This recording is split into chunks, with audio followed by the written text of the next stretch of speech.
वचन दिले तू मला मालिकेच्या आजच्या भागामध्ये आपण पाहणार आहोत की इकडे आता ऊर्जाने त्या दोघांचंही बोलणं ऐकलेलं असतं. त्यामुळे तिला असं वाटतं असतं की पैशांवरनं नक्कीच काहीतरी ह्या दोघांचंही बोलणं झालं आहे. पण नेमकं काय, आता रुपेशला सुद्धा बोलायचं नसतं. त्यामुळे रुपेशना लगेच पळ काढून तिकडनं निघून गेलेला असतो. कारण रुपेशला माहिती, जर आता आपण इथे थांबलो तर आपल्याला ऊर्जा प्रश्न विचारणार. त्यासाठी ना त्याने पटकन पळ काढलेला असतो. तर आता ऊर्जा आणि शौर्य समोरासमोर असतात. शौर्यलाही कळतं की आता ऊर्जा आपल्याला प्रश्न विचारल्याशिवाय काही शांत बसणार नाही, तिला ज्या प्रश्नांची उत्तरं भेटत नाहीत तोपर्यंत. पण मग आता तोही ठरवतो की ऊर्जासोबत खोटं बोलायचं नाही. जर तिला कळलंच आहे तर तिला सांगून टाकायचं, हाही विचार ना आता तो करत असतो. तेच दुसरीकडे आता पाहायला मिळत असतं की शौर्य जो आहे त्याला ऊर्जा विचारत असते की तुम्ही कोणत्या पैशांबद्दल बोलत होतात, खरं खरं सांग. मग तेव्हाच ना तुला तर माहितीच आहे ना की आता तुझ्यापासनं कोणत्याही गोष्टी ना मला लपवायच्या नाही आहेत. म्हणजे मला नीट सांगा काय केलं आहे ते. त्यावर आता तू त्यांना खत्री साहेबांचे पैसे दिलेस का, असंच काही केलं आहेस का, असंही आता विचारलं जातं.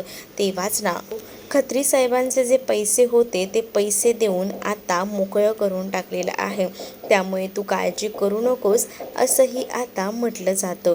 तेव्हाच ती त्याला म्हणत असते, पण का तू पैसे दिलेस, मी थोडे थोडे का होईना दिले असते ना, एवढी घाई करायची काहीच गरज नव्हती असंही आता म्हटलं जातं.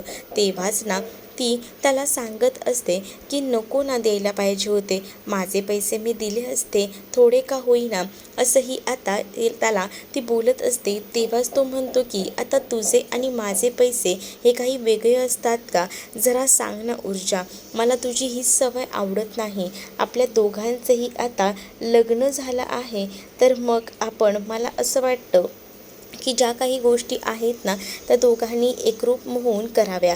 तेच दुसरीकडे आता पाहायला मिळत असतं की डॉक्टर चेक करण्यासाठी आलेले असतात आणि मग डॉक्टर म्हणत असतात की नेमकी कंडिशन काय आहे ती मला नीट सांगा, म्हणजे मला ना गोष्टी समजतील असंही आता म्हटलं जातं. तेव्हाच ना अर्पिताची ही अवस्था बघून डॉक्टरने डायरेक्टच विचारलेलं असतं आणि मग काय, डॉक्टरांनी विचारल्यावर शिर्के सांगू लागतात की शौर्य म्हणजे ना खरं तर तिचं लग्न आदित्य शौर्यसोबत ठरलेलं होतं, पण कालांतराने ते लग्न झालं नाही आणि त्यामुळे तिच्या मनावर हे सगळे काही परिणाम झालेले आहेत असंही आता सांगितलं जातं. मग एवढ्या सगळ्या गोष्टी जेव्हा आता बोलल्या जातात तेव्हा मग तुम्ही अजूनपर्यंत त्याची आणि तिची भेट घडवून का आणलेली नाही आहे, हे सगळं ना त्या शौर्यमुळे होते. जर शौर्य तिच्या बाजूला असेल ना तर ती लवकरच रिकवरसुद्धा होऊ शकते, हेही आता डॉक्टरांनी सांगितलेलं असतं. तेव्हाच ना इथे अर्पिताची आई आता म्हणत असते की खरं तर ना त्याचं लग्न दुसऱ्या एका मुलीसोबत झालं आहे, म्हणजेच त्याचं लव्ह मॅरेज आहे का. हो हो, त्याचं लव्ह मॅरेज आहे, पण त्याचं लग्न इकडे ठरलेलं असल्यामुळे अर्पिताला असं वाटते की त्याचं लग्न वगैरे काही झालेलं नाही आहे, तो एक ना एक दिवस तिच्याकडे येईल, तिचा होईल, पण ह्या सगळ्या काही गोष्टी शक्य नाही आहेत आणि त्यामुळेच ना ही सगळी अवस्था अर्पिताची झालेली आहे असंही आता सांगण्यात येतं. मग तेव्हा डॉक्टर सांगत असतात की हे सगळं काही झालं आहे ना ते खूप जास्त भयंकर असं आहे, हे एवढं व्हायला नको. तुम्हाला म्हणून सांगते की तुम्हाला ना जर आता अर्पिताला बरं करायचं असेल तर त्यावर एकमेव पर्याय आहे, तो म्हणजे शौर्यला अर्पिताच्या जवळ बोलवणं. जेव्हा शौर्यच अर्पिताच्या जवळ येईल ना तेव्हा सगळ्या काही गोष्टी नीट होतील, व्यवस्थित होतील. आणि म्हणूनच मी तुम्हाला सांगते की तुम्ही एक काम करा, त्या शौर्यला त्या अर्पिताजवळ आणा. जेव्हा ते दोघंही जण समोरासमोर येतील ना तेव्हा का होईना काही गोष्टी आहेत ना त्या विसरायला होतील. अर्पिता हळूहळू का होईना या सगळ्यातून बाहेर येईल आणि या सगळ्यातून जर त्याला बाहेर आणायचं असेल ना तर शौर्यच तुम्हाला मदत करू शकतो, हे देखील आता डॉक्टरांनी सांगितलेलं असतं. तेच दुसरीकडे आता ऊर्जा आणि शौर्य बसलेले असतात. शौर्यने ऊर्जाला समजावलेलं असतं की आपल्या दोघांमध्ये आता कोणताही हिशोब नको आहे, आपण दोघं नवरा बायको आहोत ना तर तसंच वागूया. त्यानंतर आता तो म्हणत असतो की नेमकं तू केसचं पुढे काय डिसिजन घ्यायचा ठरवलेस, काही गोष्टी ठरल्या आहेत का? मी प्रयत्न करते. खरं तर ना पद्माच्या केसमध्ये मला ना, मी तिला तर रेडी व्हायला सांगितले लग्नाला, पण तू ह्या सगळ्यामध्ये माझ्यासोबत आहेस ना, कारण तुझी साथ असणं माझ्यासाठी खूप जास्त गरजेची आहे, असंही ऊर्जा आता शौर्यला सांगत असते. शौर्य आता ऊर्जाशी बोलत असतो. ऊर्जाला म्हणत असतो की तू नेमकं काय काय करायचं ठरवलंयस ते तरी सांग, म्हणजे तसं आपल्याला सुद्धा पुढचं प्लॅनिंग करायला, म्हणून तुला विचारतोय. त्यावेळेला आता ऊर्जा म्हणत असते की बघ, या गोष्टी अशा पद्धतीने आहेत, सो मीही प्रयत्न करते की सगळं काही नीट व्हायचा, कारण मला ना पद्माचं टेन्शन आलंय. पद्माला तर मी सांगितलंय की आपण अशा अशा गोष्टी करायच्या, पण त्या गोष्टी अंमलात आणण्यासाठी सुद्धा थोडा वेळ लागणारच आहे. त्यामुळे माझं पुढचं प्लॅनिंग आहे, पण त्या सगळ्यामध्ये मला कधीही तुझ्या मदतीची गरज लागेल, सो तू मला मदत करशील ना, असंही आता ऊर्जा जी आहे ती शौर्यला बोलत असते. तर शौर्य देखील या सगळ्यासाठी आता तयार झालेला असतो.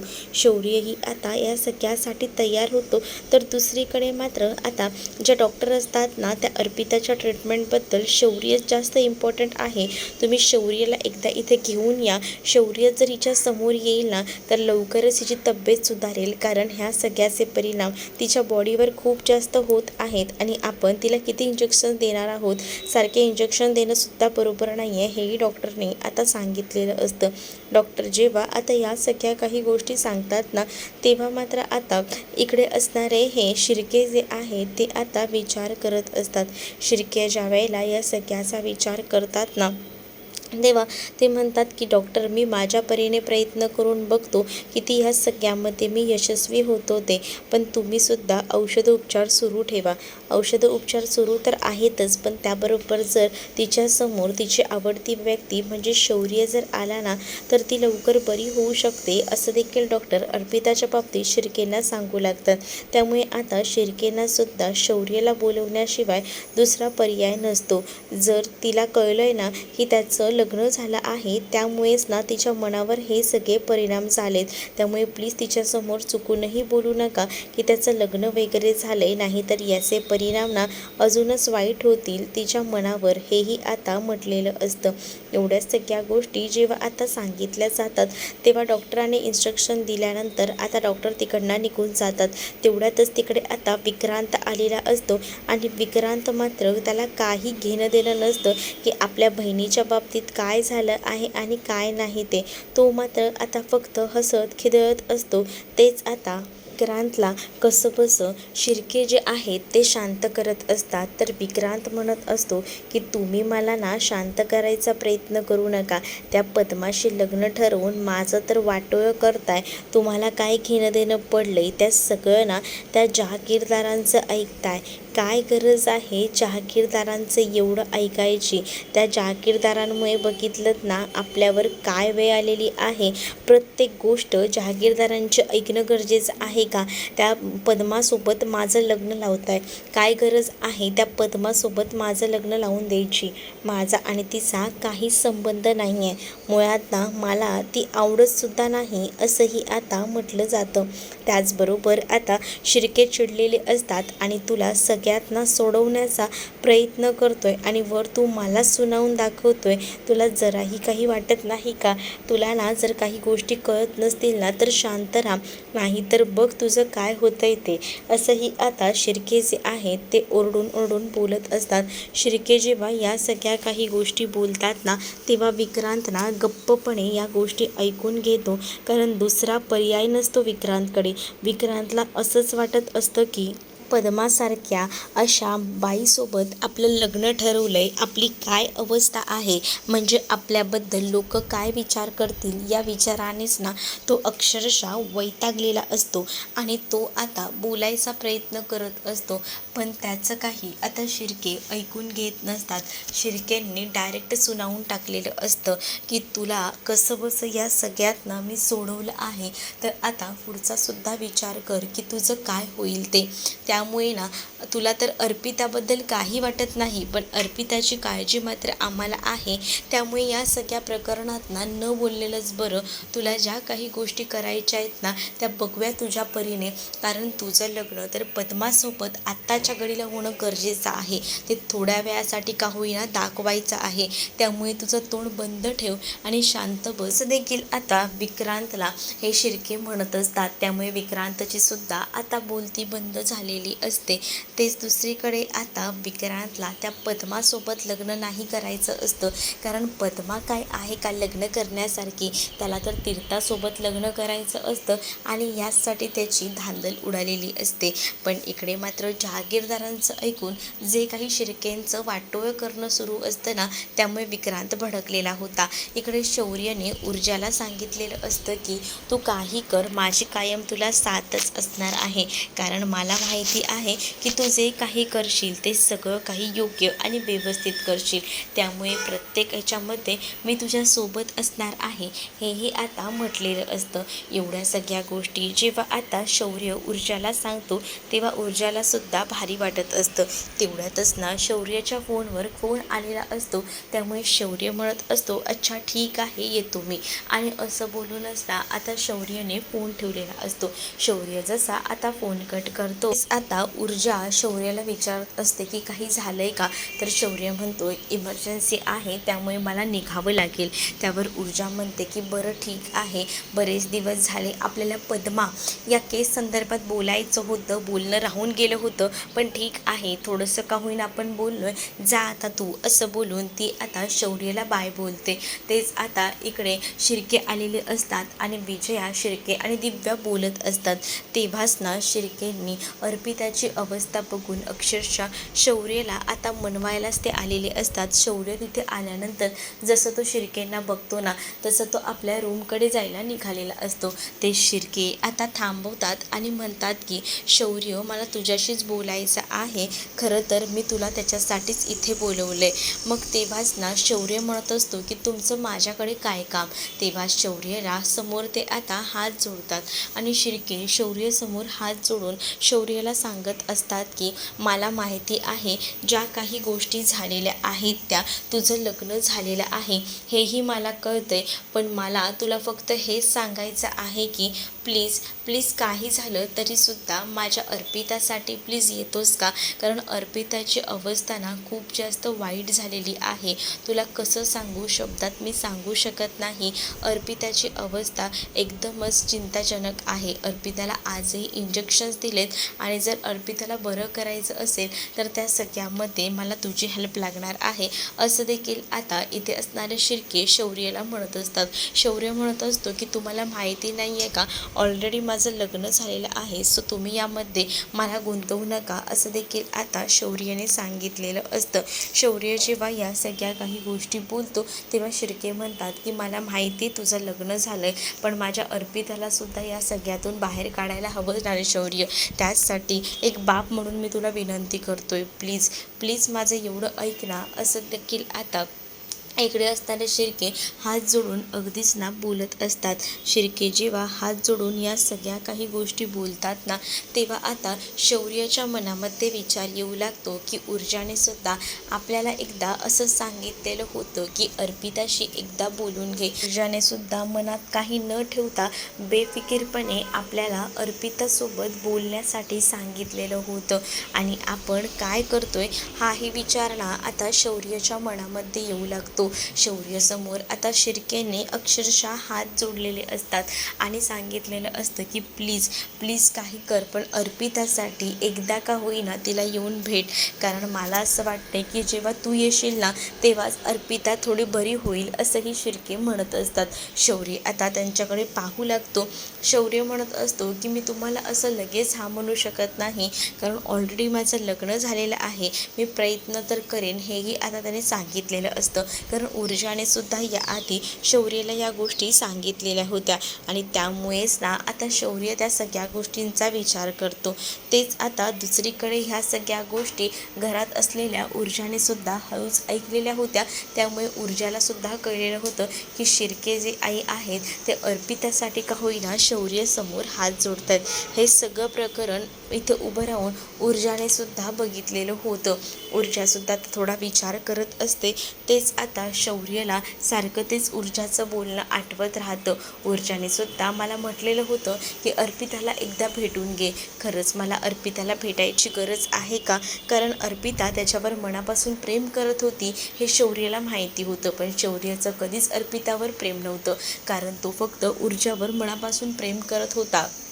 त्यामुळे त्याला आता काहीच वाटत नव्हतं. या सगळ्या काही गोष्टी ज्या आहेत त्या आता मात्र ऊर्जाने ऐकल्यामुळे त्रास होत असतो ऊर्जाला. इकडे विक्रांत ना त्याच्या मित्रांसोबत असतो, तर त्याचे मित्र विक्रांतला म्हणत असतात, काय मग आता तू लग्न वगैरे करणार आहेस असं मला कळतंय. खरंच तू लग्न करणार आहेस का? असंही आता विचारलं जातं. मग तेव्हाच ना विक्रांत जो आहे तो म्हणत असतो की हो, मी लग्न करणार आहे पद्मासोबत आणि पद्माला लग्न करून मस्त गोव्याला हनीमूनसाठी घेऊन जाणार आहे. अशा सगळ्या काही गोष्टी तो सांगू लागतो. त्यावर त्याचे मित्र जे आहेत ना ते त्याच्याकडे पाहू लागतात आणि तू हे सगळं काय बोलतोयस? त्या मोलकरणीशी तू लग्न करणार आहेस? मग त्यावर विक्रांत हसतो आणि विक्रांत म्हणतो की मला हे सगळं ना बाबांच्या सांगण्यावरनं करावं लागतंय.